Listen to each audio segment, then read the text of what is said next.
Analytical Avengers. Investigation between the cardiovascular system and prevention and treatment in people who have CVD. A study by Lee et al. Using ACLS data from a sample of 14,345 evaluated the long-term over a span of 11.4 years effects and changes in CRF on CVD mortality and observed significant reductions in CVD mortality.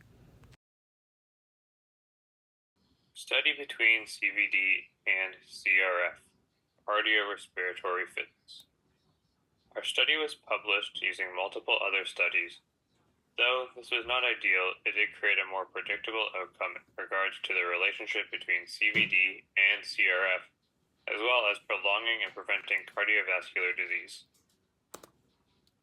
Study shows that CRF is a more potent predictor of prognosis than physical activity, at least as determined by self-report questionnaires. The potential benefits of CRS are numerous and summarized in Table 1.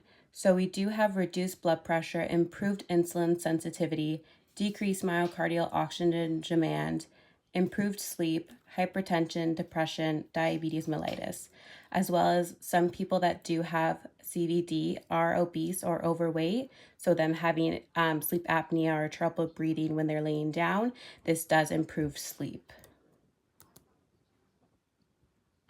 About the study, definition of MET is metabolic equivalent task. One MET is defined as the amount of energy a person uses while sitting at rest. It's equivalent to a person's oxygen consumption at rest. So during the study, they found out that significant reductions in CVD mortality of 27% and 42% respectively in those who had either no change or improvements in CRF at their second examination on average 6.3 years later. For every 1 MET increase in CRF over time, all-cause and CVD mortality were reduced by 15% and 19% respectively. Typically, CRF, cardiorespiratory fitness, is expressed in metabolic equivalents, METs, which are typically estimated from workload on submaximal or maximal treadmill exercise. The study also suggests that low levels of occupational PA may have an independent contribution to overall CVD. In addition, increases in PA levels over time have been associated with reduced CHD and CVD mortality risk.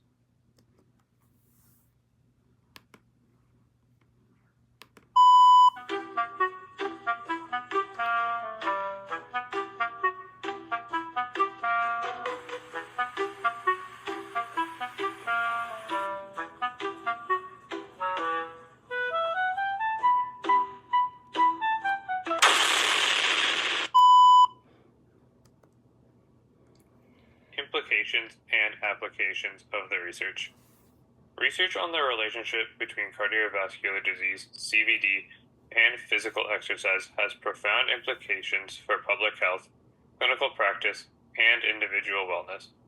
Understanding how exercise affects heart health can guide strategies to prevent, manage, and even reverse cardiovascular disease, along with improvements of mental health and overall quality of life. So some fun facts that we learned over this research was the graph that's shown here.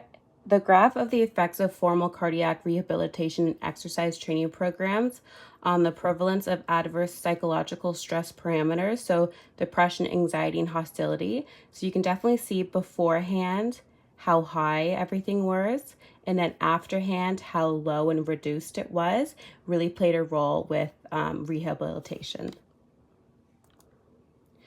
So things that we learned during this was we discovered that continuous lifetime exercise has a considerable impact on overall health, particularly cardiovascular health. We also learned that inadequate levels of physical exercise pose a significant threat to health in the 21st century, and that there are substantial amounts of evidence that has been found that high levels of physical activity, exercise training, and just cardiorespiratory fitness help to prevent future cardiovascular diseases and extend the lives of people with CVD, CHD, and heart failure. We learned about the benefits of exercise from the cardiovascular system, and it was a major eye-opener. Even though we have busy schedules and it feels like you don't have the time to do so, you should always prioritize time to exercise. The exercise could be going for a walk around your neighborhood, yoga, swimming, or going to the gym trying to set a new personal record on your favorite lift. The end. The end.